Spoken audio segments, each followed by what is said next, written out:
Nagharap na sa Senado ang mga biktima ng umano'y kulto sa Socorro at ang leader nitong si Senyor Aguila. Ang mga biktima emosyonal na isiniwalat ang pang-aabuso sa kanila. Marinyang itinanggi ni Senyor Aguila at ng kanyang mga kasamahan pero ang mga senador may pagdududa kaya pinakontep sila.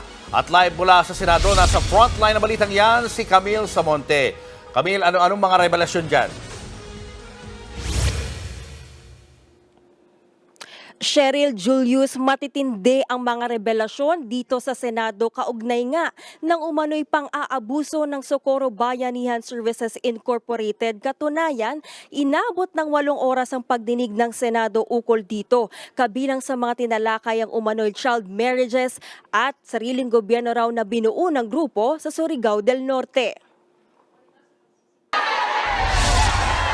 Ilang beses nang itinanggi ng Socorro Bayanihan Services Incorporated o SBSI na kulto sila.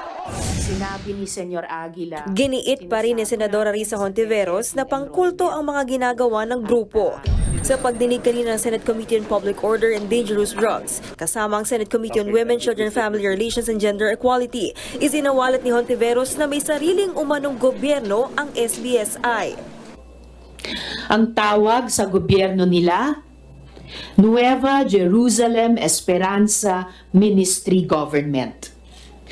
Pambihira. Contradictory, di ba? Yung sinasabi. Nagpakita pa ng resibo ang senadora na nagpapatunay na mayroong sariling Ministry of Budget and Finance ang SBSI. Naglalabas din daw sila ng sariling birth, death at marriage certificates. Nasa pagdinig din ang itinuturong leader ng umano'y kulto na si J. Renz Kilario o Senyor Aguila. At bilang pinuno, siya raw ang Panginoon o Savior ng SBSI ayon sa mga biktima.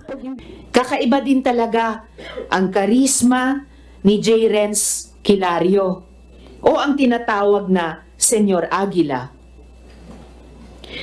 Ayon sa ating mga witnesses, siya ay nagkakasal, nagbibinyag, nagpaparusa, nagbibigay ng atas sa araw-araw. Siya ang reincarnation ni Santo Niño. Siya ang Ginoo. Kanina, nagkaharap na ang mga biktima at si Senyor Aguila. Unang nagbigay ng kanyang testimonya si Jane, hindi niya tunay na pangalan. Pagsisiwalat niya, mayroong sekretaris na naglilista ng mga single na babaeng 12 years old pataas at mga lalaking 18 years old pataas. Animoy kupido si Senyor Aguila na pinagmamatch sila sa kaipapakasal. Si Jane nga raw na 14 years old, ikinasal sa 18 years old na lalaki. Pagkatapos ikasal, required daw na agad silang makipagtalik dahil kung hindi, may kaakibat itong parusa. Sinabi ni Senyor Aguila, authorized ang asawa mo i-rape ka? Kailangan ay among tulo ka adlaw di mi makuha nganlan mi ka Dios. Kailangan daw makuha sila in 3 days, otherwise they will be called na nag-adyos. Kakausapin sila, Your Honor, sasabihin na maimpyerno sila pag hindi sila pumayag. Adyos ang tawag ng grupo sa kasalanan o hindi pagsunod sa utos si Senyor Aguila. Kahit daw mga magulang na mga minor de edad, napapasunod. Pumayag yung parents mo na ikasal ka. Okay, musugot na ka na mag-among mga parents tungod kay mamay among balaod ni Senyor Aguila kay makasa kami sa langit. Oo, kasi yun daw ang laws to be able to go to heaven, Your Honor. Kasama ni Jane ang kanyang tatay pero ang kanyang nanay naiwan daw sa sitio Kapihan at sa pilitang ding ipinakasal sa iba. Ang paniniwala raw kasi, kasalanan ang pagiging single. Hindi daw pwede na walang pares dahil hindi sila makakapasok sa arka ni Noah. Pag walang kapares, hindi maililigtas. So dapat, parang yung mga hayop sa arko ni Noah, dapat pares-pares. Okay. Kapag hangin, grabe. Ibinalgar din ni Jane na kahit nakasal na siya, niyaya pa rin daw siya ni Senyor Aguila na makipagtalik. Pero nagmatigas siya. Meron para ruleta ng mga parusa at minsan na naging hinampas ng kahoy sa puwetan si Jane. Parusa rin ang pagpapaligo sa tinatawag na Aroma Beach na puno raw ng ihi at dumi ng tao. Ang sinapit ni Jane kapareho rin daw sa nangyari sa kapatid ng isa pang testigo na si Lovely. Naging emosyonal pa siya sa Senado. Yung kapatid ko po is minor po. 12 years old po siya. running 13 po, yung ikinasal siya ni Senyor Aguila. Ako mo mismo witness. Nung hindi raw pumayag na makipagtalik ang kanyang kapatid, pinarusahan ito kasama ang iba pang menor de edad. Pinalabas sila ng gate sa gitna ng maulang gabi.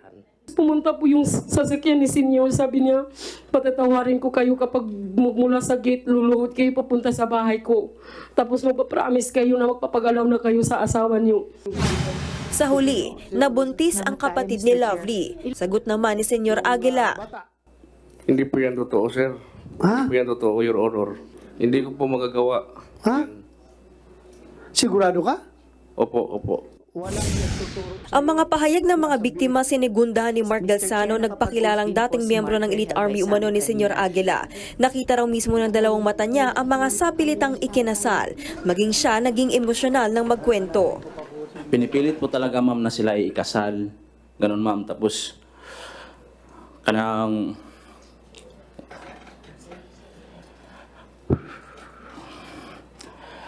Relax lang. Okay lang.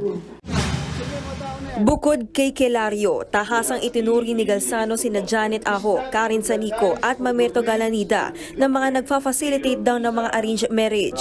Mismong 15 anyos na anak nga raw ni Ahok, sa pilitang ipinakasal din. Dito na sinubok ni Senator Ronald De La Rosa kung sino kina Ahok at Galzano ang nagsisinungaling. Sabi ni Ahok, hindi totoong ikinasal ang anak niya. Giit naman ni Galzano na tunghayan niya mismo ang kasal. Sino nagkasal, Mark, sa kanila? Si Senyor, sir. Si Senyor. Senyor Aguila. Senyor Aguila. Sumagot ka. Senyor Aguila. Kinasal mo yung anak ni Janet Ahok? Uya, sir. Uya. Di na tinuod. Kanang mga bata, naghambog na, sir. Answer me squarely. Kinasal mo ba yung anak ni Janet Ahok o hindi? Uya. Hindi. Na sila ay ikasal. Pagbubulgar pa ni Galzano, may apo na nga raw si Ahok sa anak niyang pilit umanong ikinasal. Hindi naman yan itinanggi ni Ahok, pero nanindigan siyang hindi ikinasal ang anak niya. Sa huli, hindi kumbinsido ang mga senador sa paliwanag ni Senyor Aguila at 3 pang miyembro ng SBSI, kaya pinakontempt sila.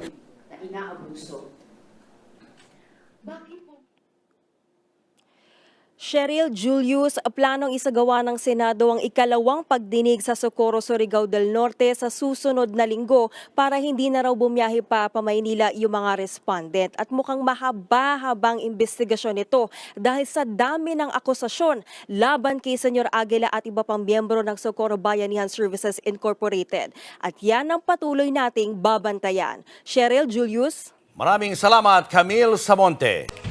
Mga kapatid, Cheryl Cosim po. Iba na ang may alam at may pakialam sa panahon ngayon. Para sa tuloy-tuloy na balitaan sa Frontline, mag-follow at mag-subscribe sa social media pages ng News 5.